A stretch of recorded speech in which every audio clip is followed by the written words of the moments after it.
Saludos mis queridos hermanos de los grupos familiares de la Iglesia Bautista Internacional en Atlanta. Como pastor de ustedes me siento muy gozoso de saber que están en este momento reunidos de alguna manera en sus hogares escuchando la palabra de Dios a través de estos devocionales bíblicos. Y bueno, bienvenidos también todos aquellos que no sean de nuestra iglesia o que no pertenecen a ninguno de estos grupos, pero que están con nosotros igualmente. Así que todos bienvenidos y juntos vamos delante del Señor en oración para pedirle que nos guíe en escuchar y entender y aplicar sobre todo su palabra. Vamos a orar. Padre Santo, Señor, gracias por este momento que nos regalas para poder juntos ir a tu palabra y encontrar en ella el mensaje que tienes para nosotros hoy. Ayúdanos a entenderlo, pero sobre todo a ponerlo en práctica en nuestras vidas. Te lo pedimos en el nombre de tu Hijo Cristo Jesús. Amén. Bueno, pues continuamos estudiando esta parte tan interesante de la historia del pueblo de Israel, cuando después de haberse formado realmente como nación dentro de Egipto, después que llegaron allí, recuerdan la historia de José y sus hermanos, bueno, después de estar allí por tantos años, se formó como nación, estaban esclavizados, clamaron a Dios, Dios de una manera poderosa con aquellas 10 plagas los sacó, y ya vimos ese comienzo, vimos la experiencia frente al Mar Rojo, cómo cruzaron el mar, y después del otro lado cómo hicieron el cántico, Moisés hizo ese cántico precioso al Señor, todo eso lo hemos visto, y ahora ya sería el quinto devocional bíblico sobre este tema. Y seguimos ahí, hermanos, donde lo dejamos realmente, después del cántico de Moisés, y también de María, en el capítulo 15 de Éxodo.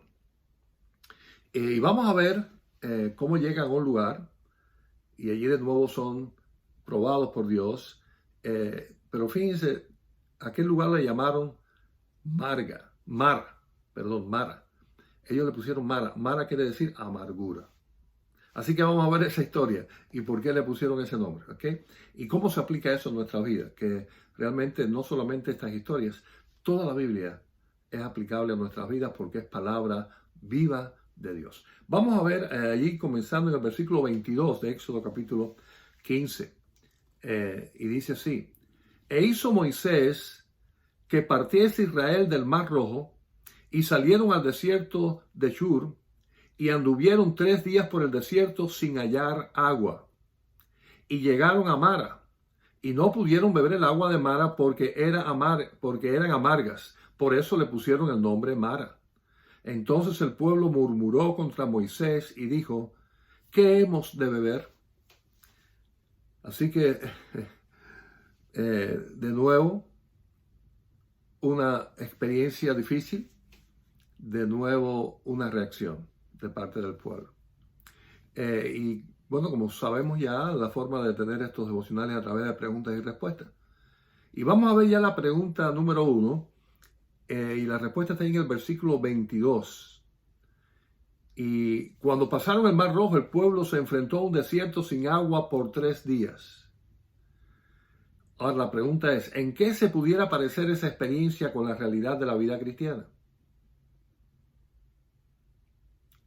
Bueno, aunque seamos salvos y ya somos parte del pueblo de Dios, somos hijos de Dios, igual que el pueblo de Israel es y sigue siendo el pueblo de Israel, vienen momentos difíciles en nuestra vida. Estamos en un mundo donde esas cosas pasan. Ellos se enfrentaron en un desierto y no encontraban agua. Nosotros estamos atravesando en esta vida en un mundo caído, un mundo que ha sido maldecido por el pecado de parte de Dios. Dios lo maldijo por el pecado del hombre. Y el hecho de la realidad de que el pueblo de Israel tuvo que pasar por ese desierto nos recuerda que igualmente nosotros, los hijos de Dios, pasamos en este mundo por momentos difíciles. Cruzamos y llegamos a nuestros propios desiertos en este mundo. Y en este mundo hay pandemias, hay terremotos, hay guerras, hay injusticias. Y en medio de ese desierto nosotros también caminamos. Ahora, la pregunta 2, que es la aplicación sobre este mismo punto, Entonces, si al igual que el resto de la humanidad tenemos que sufrir el estar en un mundo caído, la pregunta es, ¿cuál es entonces la diferencia entre un cristiano y el que no lo es? Si los dos tenemos que, tanto cristianos como no cristianos, andar por este desierto, por decirlo de una manera. Bueno, el cristiano no está solo a la hora de pasar por las dificultades de este mundo, como sí lo está aquel que no tiene a Cristo. El Hijo de Dios tiene a Dios por Padre, por eso se le llama Hijo de Dios. Este Padre nos va a estar cuidando en cualquier circunstancia. La persona de Jesucristo prometió estar con nosotros. El Espíritu Santo fue enviado para estar con nosotros. Y todas estas bendiciones son bendiciones especiales que el Hijo de Dios tiene. Recordemos la palabra del Señor Jesucristo, están ahí en Juan 16:33, de que en este mundo hay aflicción, pero que debiéramos de estar confiados. ¿Por qué? Porque Él, Jesucristo, venció al mundo.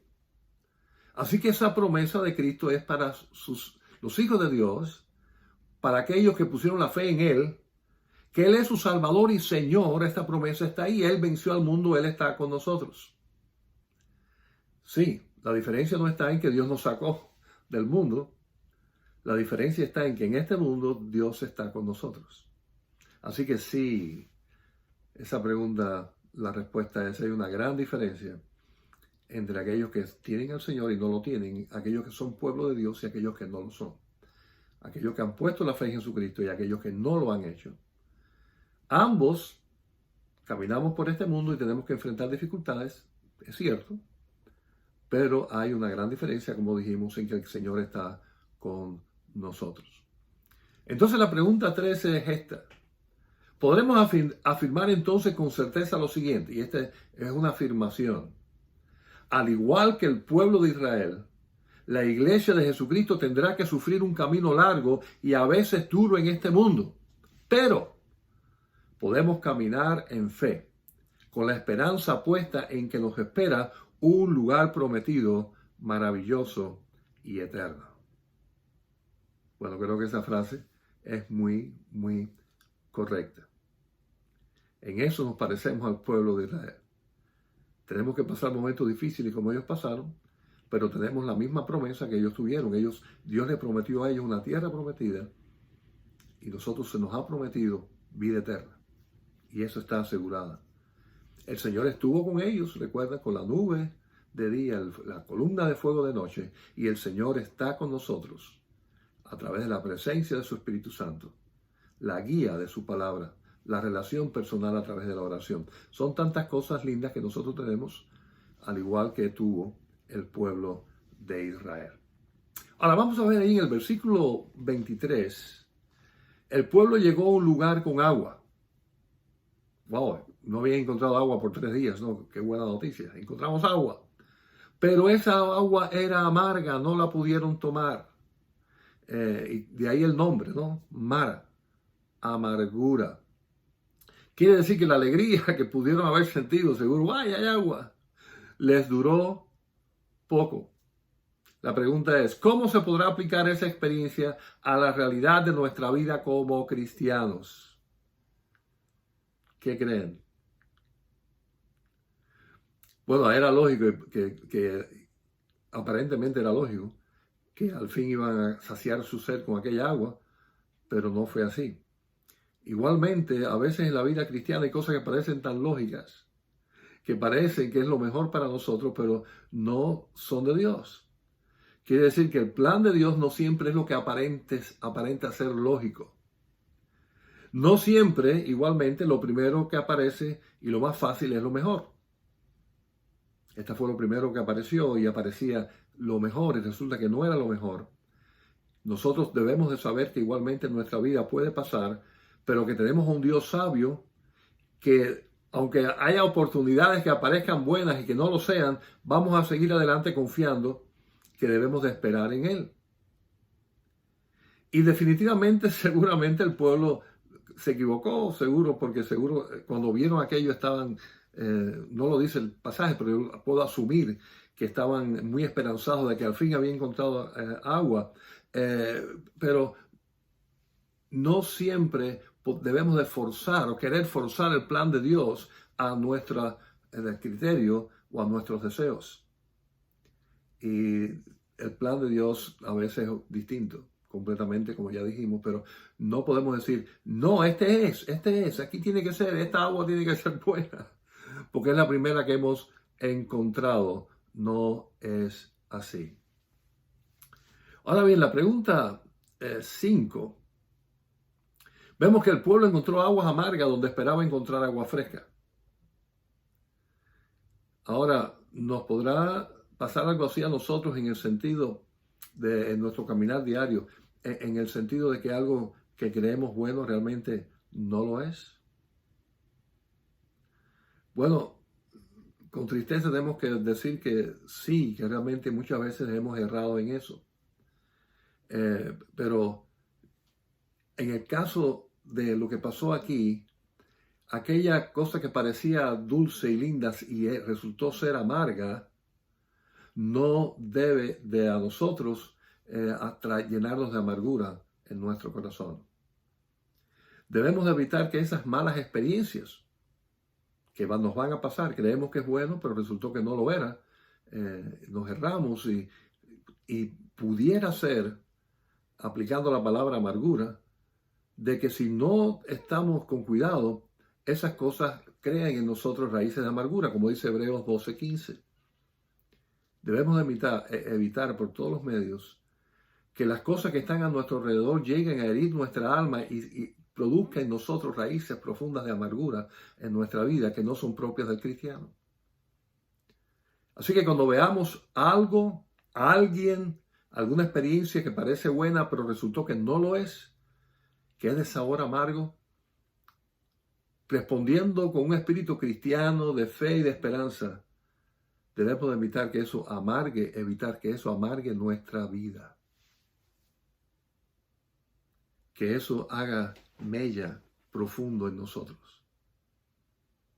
Tenemos que decir, pasó, nos puede haber hecho alguna herida, puede haber sido algo, una traición, un olvido, algo malintencionado o bien intencionado que pensábamos que iba a ser para bien, resultó que no fue para bien, no era eso el plan de Dios, era algo carnal, algo humano, pero podemos evitar que eso produzca amargura en nuestras vidas. Ahora, la pregunta 6 tiene que ver con los resultados de esta experiencia para el pueblo. El pueblo terminó murmurando en contra de Moisés. Y Moisés es el que guiaba al pueblo conforme a la voluntad de Dios, no conforme a la voluntad de él. Ahora, ¿qué podremos hacer nosotros para no caer en ese mismo error? Bueno, Israel definitivamente no tenía sus ojos puestos en Dios ni las promesas que Dios le había dado.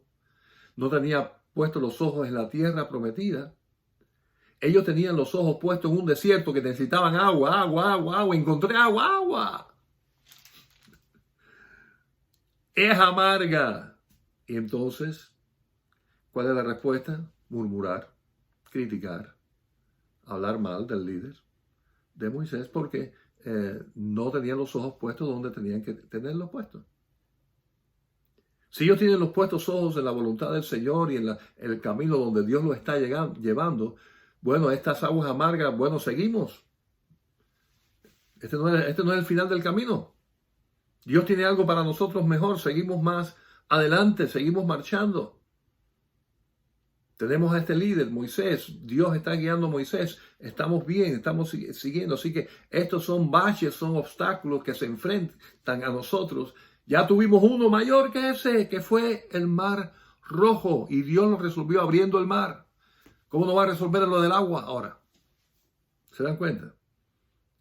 Cómo quitaron los ojos del Señor y del Dios poderoso que ya había hecho un milagro tan grande y están nada más que mirando ahí al antiguo de ellos, el presente nada más. No hay agua, esta agua es amarga. Este líder que nos metió aquí, las cosas están mal, espíritu pesimista, todo anda mal, todo un desastre. Y no está mirando más adelante una visión amplia conforme al plan de Dios. Y Dios tiene un plan para ellos de una tierra prometida, maravillosa. Y ahí debieron tener puestos sus ojos y su corazón. Pero no fue así. Y por eso funcionó mal, funcionó de esa manera. Y vamos a ver entonces cómo sigue la historia allí en Éxodo. Seguimos Éxodo capítulo 5, siguiendo por el versículo 25 en adelante. Y dice, y Moisés clamó a Jehová, y Jehová le mostró un árbol, y lo echó en las aguas, y las aguas se endulzaron. Así les dio estatutos y ordenanzas, y allí los probó, y dijo, si oyeres atentamente la voz de Jehová tu Dios, e hicieres lo recto delante de sus ojos, y dieres oído a sus mandamientos, y guardares todos sus estatutos, ninguna enfermedad de las que envié a los egipcios te enviaré a ti, porque yo soy Jehová tu sanador. Y llegaron a Elim, donde había 12 fuentes de aguas y 70 palmeras, y acamparon allí junto a las aguas. Así que, qué interesante lo que pasó después, cómo las cosas cambiaron drásticamente. No había por qué estar en ese espíritu de murmuración y de queja y todas esas cosas, no había razón realmente para eso. Ahora, la pregunta 7 es en el versículo 25. ¿Qué dice ahí que hizo Moisés? Bueno, Moisés clamó a Jehová. Definitivamente hizo lo que debió de haber hecho, hizo lo correcto, buscar la presencia del Señor. Ahora, la pregunta 8 tiene que ver con esto y quiero analizar el asunto. Y es, a diferencia de lo que hizo Moisés como un líder espiritual, que hizo lo correcto, ¿cómo a veces reaccionan mal algunos ante los conflictos? Definitivamente, Moisés se enfrentó a un conflicto, y el conflicto era críticas hacia él como líder, murmurando en contra de él porque el agua aquella estaba amarga. Su respuesta fue clamar, pero algunos, la respuesta de Moisés fue clamar a Dios. El conflicto era horizontal en contra de él, pero él clamó verticalmente al Señor. Pero algunos realmente, a veces nosotros mismos no reaccionamos así. ¿Cómo a veces podemos reaccionar mal? Bueno, muchas veces tratamos de buscar una solución por nuestras vías sin buscar primero la dirección del Señor. Moisés no hizo eso, él clamó al Señor inmediatamente. Otras veces quizás la carne nos gana y lo tomamos personal. Están criticándome a mí, le voy en contra de esa gente. A veces hasta con violencia porque uno es el líder. Así que estás murmurando contra mí, ¿qué tú te crees? Y empieza una discusión ahí frente a frente. Tú me murmuras contra mí injustamente y yo te critico a ti, y yo te juzgo y yo te voy encima. Y muchas veces actuamos así. Yo digo, efectivamente la carne nos gana, no el espíritu. Con Moisés no fue así. Él buscó, clamó al Señor sobre todo en este caso. Y sí, tenemos que reconocer que cuando pasan cosas así, no debemos de tomarlo personal. El asunto aquí no era Moisés, el asunto aquí es Dios, el reino de Dios, la voluntad de Dios. Y en la iglesia, en las cosas del Señor, cuando alguien no nos entiende y nos critica, tenemos que reconocer que por encima de nuestros gustos o por encima de lo que puedan herirme a mí, lo principal es el reino de Dios, la obra del Señor, y eso hay que priorizarlo para responder bien y no responder mal. Ahora, en la pregunta 25, en el versículo 25, la pregunta 9 sería, ¿cómo respondió el Señor al clamor de Moisés?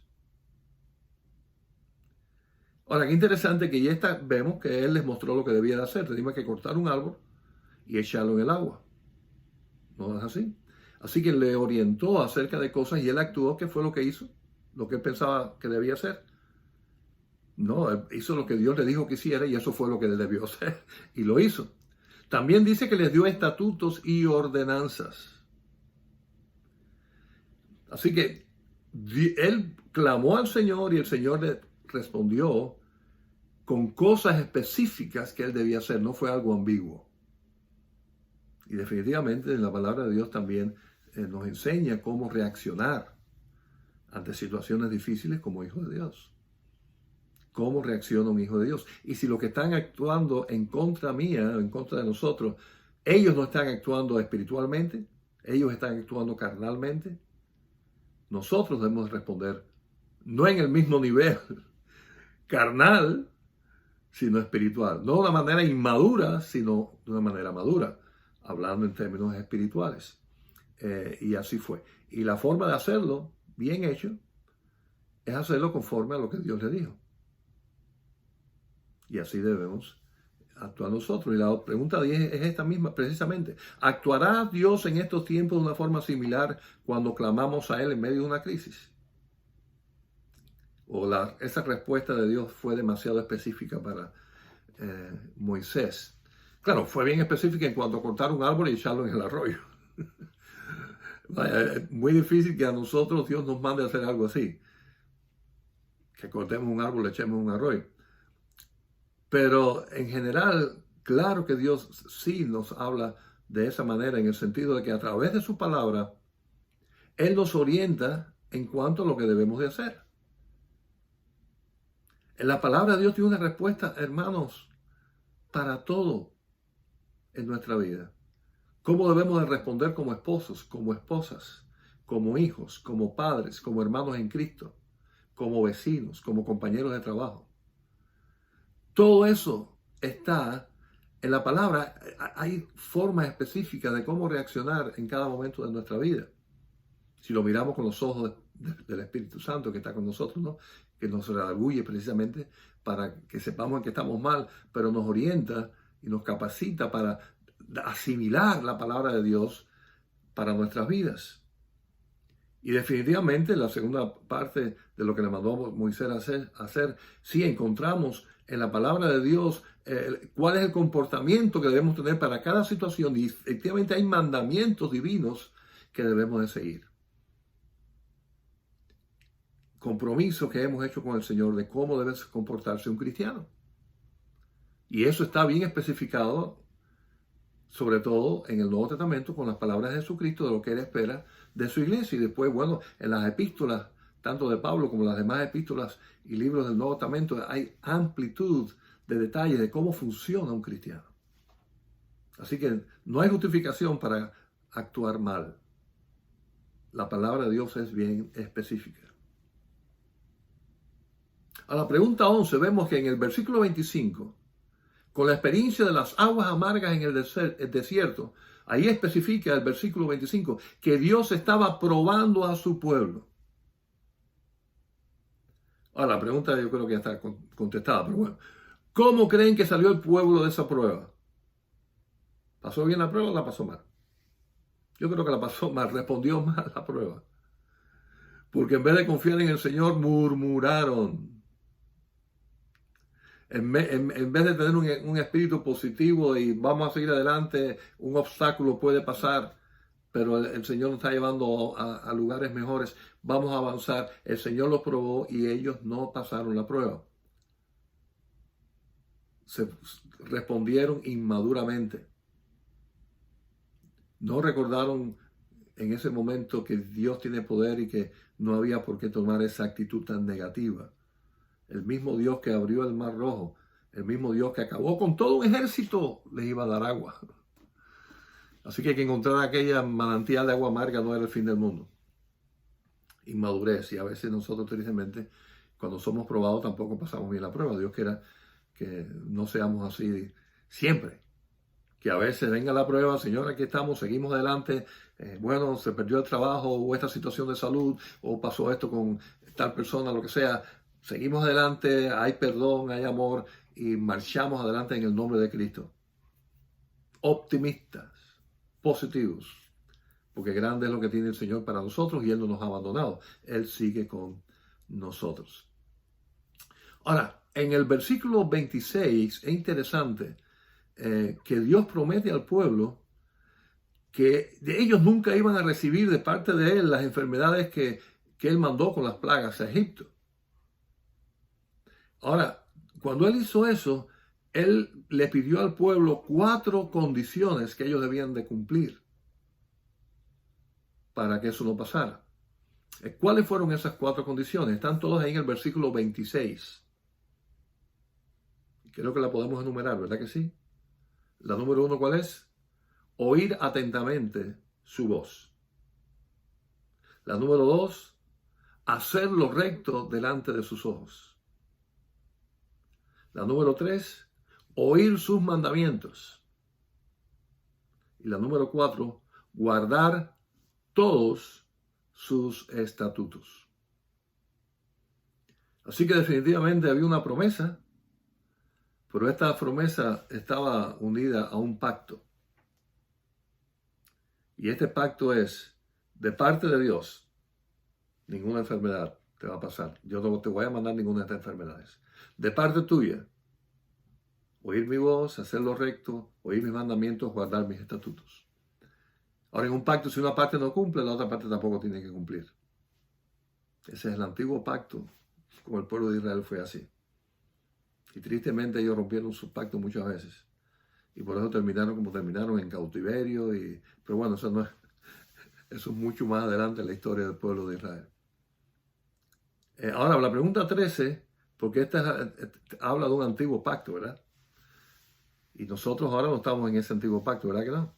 Ahora, al fin, la pregunta 13 tiene que ver con esto. Teniendo en cuenta que ahora estamos bajo la gracia, que es el nuevo pacto en la sangre de Cristo, ¿verdad? Que estamos bajo la gracia de Dios y que nuestra salvación no depende de guardar religión, sino tener la fe en Jesucristo.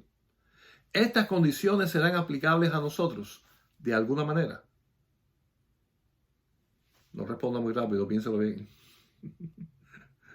Pues yo creo que sí se aplican. Porque esas condiciones que está pidiendo ahí son las obras normales de la vida de un hijo de Dios. Analice esas 4 cosas.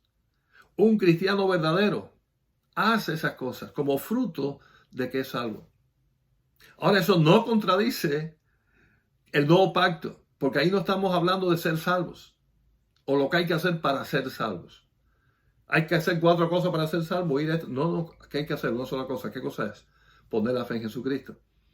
Y entonces somos salvos por la gracia de Dios. Ese es el nuevo pacto en la sangre de Cristo. Cristo muere por mí y yo pongo mi fe en Jesucristo y ese Padre amoroso me regala, me da el don de la salvación. Por su gracia somos salvos. Pero aquí estas cosas que estamos viendo que debemos de hacer no es para ser salvos.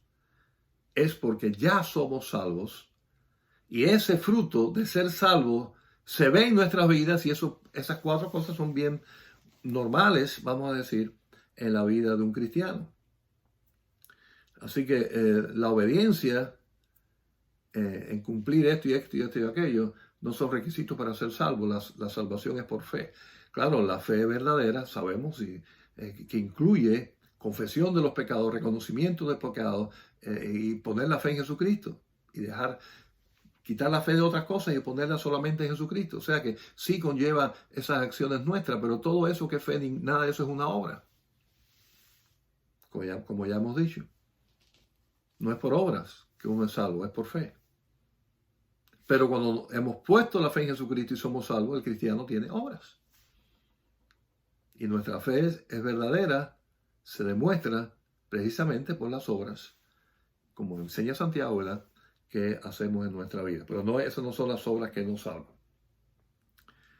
Ahora bien, a modo de conclusión, y ya hemos llegado al final de este devocional bíblico, vamos a ver la belleza que hay en el versículo 27. Y vamos a terminar con ese sabor precioso de lo que hay en ese texto. Allí dice el versículo 27 que Dios lo llevó al pueblo, lugar llamado Elim, donde no era una fuente de agua lo que había, eran 12 fuentes. No era una sola fuente, eran 12. No eran amargas, eran aguas cristalinas y maravillosas. Ahora, ¿por qué queremos terminar y decimos que nos quede un sabor agradable de las promesas de Dios para nosotros? Mi hermano, cuando lleguemos a un lugar con sed y resulta que esas aguas son amargas, recordemos, un poquito más adelante en el camino, Dios tiene algo al menos 12 veces mejor y maravillosa para nosotros porque somos su pueblo. Somos sus hijos. El Señor sigue teniendo misericordia y cuidado de nosotros. Como lo hizo con aquel pueblo rebelde, cabeza dura, que no cumplía sus partes y que era tan inmaduro.